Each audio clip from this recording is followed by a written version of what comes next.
Welcome to Red Story. Subscribe and like it. I think it's not difficult for you. Thank you.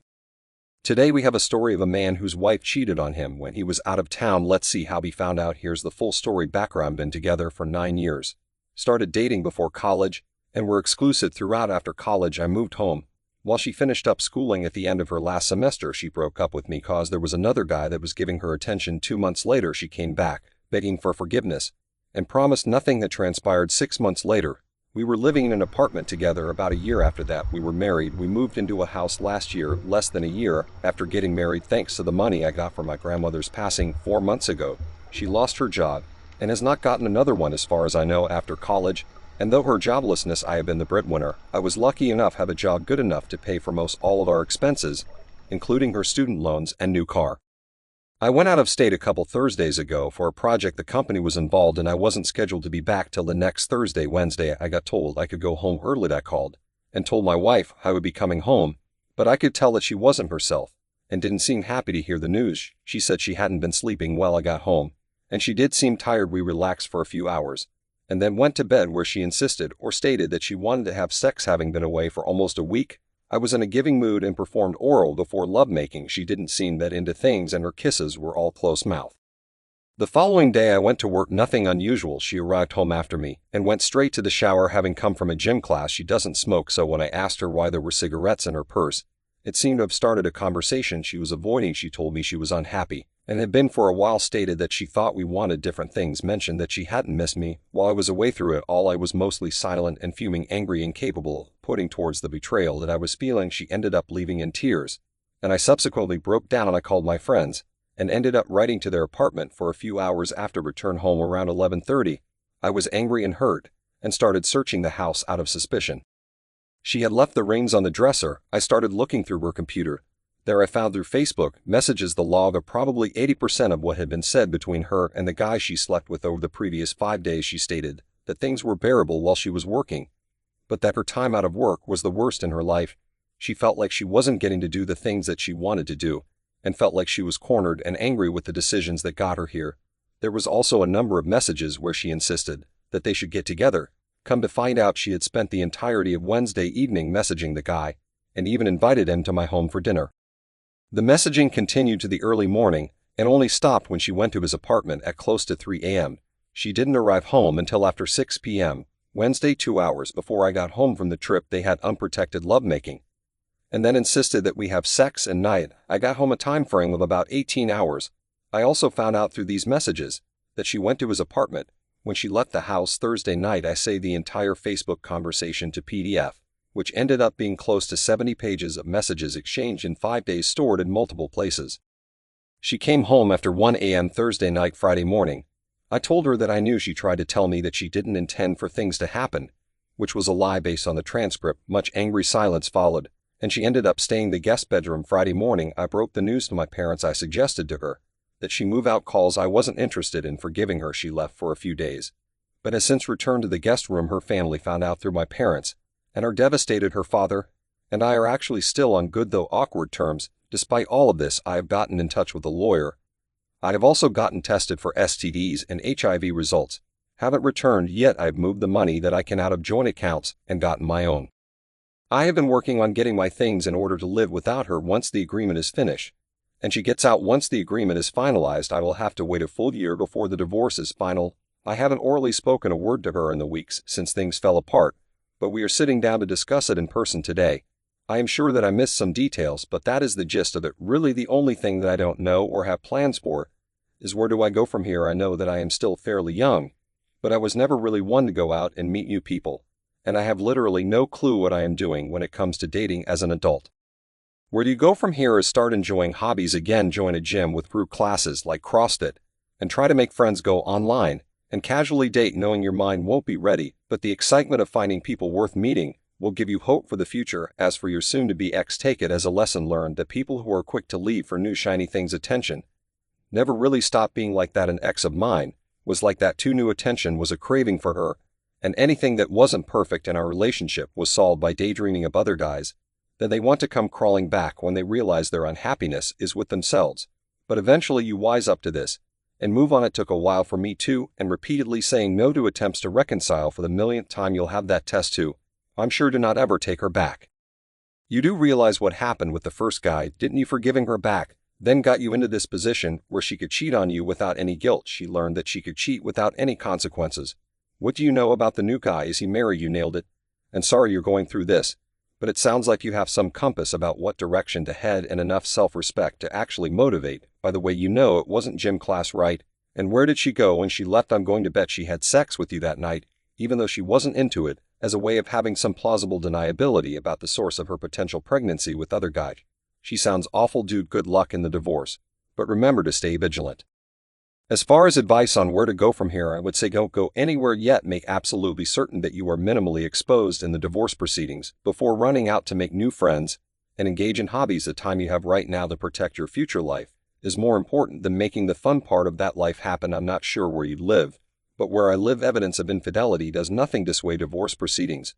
What does is abandonment of the home, assets gained while in the marriage, ratio of wage and children. You have some leverage, and that you paid off her loans and her paying for her car. Make sure you get a lawyer who was a civilized savage given her behavior over the course of your relationship. It sounds like she has been using you for everything without giving much of herself in return. There's no reason to be kind as long as you were civil enough not to piss off the mediator and judge. I hope her car is in your name, and I hope the house is in your name as well. I already have a gym membership that I wasn't using time to actually get my money's worth out of it. I have a feeling that her demand to discuss the separation terms in person is a way to get time to discuss the relationship or her actions. Feeling I am sure that no will be involved when we sit down to talk today. New guy is single, previous coworker. I have his name and address, but have refrained from going to confront him. He knew she was married because they discussed it, though I do blame him for not cutting the conversation after he found out. I blame her more for finding attention elsewhere and not talking to me about her troubles. Not to say that there weren't things I could have done better, but nothing can be used to rationalize or justify adultery. Under different circumstances, I would agree that she shower might have been used to wash off a previous lovemaking act, but I confirmed through the Facebook transcript that she actually was at the gym where I live. Adultery is illegal, so it will have bearing if this goes to court. Both of our names are on the house and the car. Part of the terms I set out was that she refinance the car and get me off it. I could be contentious and lay claim to it, but I don't need the car, and it would just draw out the process. You handled it like a straight-up boss. You were 28, so young. Enjoy being single for a while. Don't worry about dating right now. Just worry about getting your affairs in order and divorce final. Following that, take a trip, either by yourself or with friends, something to signify a fresh start. Don't jump into another heavy relationship. I would actually advise not dating at all. For at least 2 months, keep your relationships with other women very light and more friendly at first. I'm lost. I'm heartbroken beyond what these words will convey. I'm infinitely sad. I'm confused. I haven't slept more than 30 minutes in the past 6 days. I'm not eating or taking care of myself. A little background. I'm early 40s, wife is mid-30s, married almost 7 years, and together 10. I thought obviously and correctly that we were happy and working together on some basic life goals. We all have debt payoff, retirement, traveling, etc. We've been in the process of remodeling our home. We have plans, is my point, that we were actively talking about. Then came last week. I'll spare the details, but I happened to pick up my wife's phone after I saw it was vibrating. On the counter, she had it face down. I read a text message from the guy that she cheated with a couple weeks earlier. While out of town, I then proceeded to read more text messages from my wife to her friend, where she bragged about how good it was and how she could barely walk the next day. My heart sank. I decided to immediately confront her and ask if she was cheating. She confessed. I asked why she did it. She said she's unhappy. I asked about what she told me, that her friends told her she's different around them than she is when she's with me. She told me that she feels like she can't beat herself around me. And then she said she wasn't satisfied in the bedroom.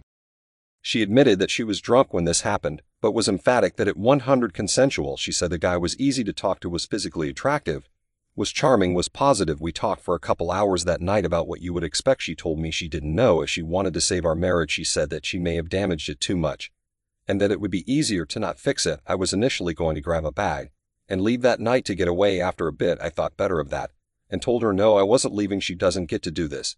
And then I leave, so she left and went to a friend. She came back early the next morning and packed up a few things and grabbed the dogs. We sat again and talked for a few hours. I need to understand how she could betray me like this. I need to know why she didn't give me the courtesy of talking to me about this before it got to this. She just kept apologizing and saying she was sorry. Never once did she drop to her knees and beg to fix this or for forgiveness. Nothing. Eventually we've had enough, and she left. She has now gone to her parents to try to figure this out, and get her head on straight. I know that I am a basket case, and barely functioning. I assumed she was as well. She has since told me that she hasn't talked to anyone yet about this, not even her parents, because she's not ready. Fine, fair enough. But I made the mistake of looking at our shared cell phone plan to see if in fact she really had stopped talking to this guy once again. I was devastated. Since the first time they made love, there have been 100 of text messages, including picture messages, every single day, all day. She tells me she's not ready to talk to anyone yet. She's sending this guy hundreds of texts all day long from early morning until late at night. I confronted her about this as well. I guess she finally put two and two together and figured out that I must have looked at our cell phone bill. Her response was, "I won't be spied on, and if I want to talk to him right now, I'm going to." And she went and got her own cell phone. I asked what was so special about this guy, and the response is he's positive and easy to talk to. I'll also mention that he's married and has 2 small children. We have decided to stop all communication until Saturday or Sunday, at which time we will talk. I requested that rather than talk on the phone, we actually get together face to face and talk. In retrospect, I'm not 100% sure that's the best idea. I'm not an idiot. I see it staring me right in the face. My wife that I knew a month ago is gone. She doesn't care about me, about us, about our life. Nothing. What I don't know what to do now. I'm devastated beyond words. The most I've been able to muster is to contact a counselor and talk with them. My first appointment was this morning above. And beyond that, however, I just simply don't know what to do. I have so many questions. I need to know the answers to why I didn't deserve this. I love my wife. I want her back. I'm just so lost. And I know how I can carry on with this heartbreak and betrayal, especially when she shows little to no remorse for it and continues to talk to this guy. Your wife has mentally checked out a while ago. She doesn't want to be with you, nor does she respect you at this point. Don't be desperate enough to beg for her back. Let her go and move on. You need to take action fast. Here are some things to do. Make sure you have all the proof you can get. File for divorce immediately and have her served in the most humiliating way possible. Tell everybody, family, friends, basically anybody that will listen. Affairs. Live in the dark. Hire a PI and find out about her AP. Once you have the information, find a way to let his wife know and show all the evidence. I promise you, he will drop your soon-to-be ex-wife the moment his wife finds out. Get STD tested. Go no contact and block her on everything. Phone, social, everything. Start working out and eating better. Become the best you possible. Take yourself a vacation and get away from the area for a while. There is no guarantee that she will come crawling back. But if she does, then you make the decision if you will let her back into your life on your terms. In all honesty, if she cannot communicate to you, if she is unhappy and hooks up with a random stranger and has most likely raw lovemaking, and then emasculates you to her friends about how much better this guy was than the husband she promised to love, honor, and cherish, then she is not worth having. She checked out a long time ago, but she just didn't tell you. Given that she has absolutely no remorse, and she's still talking to the guy, the best you can hope for is that she comes out of the fog when he dumps her. At that point, she'll decide that you're an acceptable plan B until the next attractive, positive, easy to talk to guy shows up. Don't be her plan B. This isn't a one-time thing that you can get past. Her actions and her words are telling you that she wants out of the marriage. Time to go scorched earth. You really need to get a lawyer and make sure all communications only go through your lawyer. Psychologically, you're not fit to handle these affairs, yet it's going to take a couple weeks to get your bearings back, and that's part of the reason why you need to avoid talking to her at all. There is nothing she's going to be able to say to you that's going to stop the constant questioning and pain you're enduring. In fact, it'll likely make it worse. Only handle things through a lawyer. Get your affairs in order and keep yourself busy until you're told to do otherwise by your lawyer. You can also send me your stories. I think it would be useful for all of us to listen.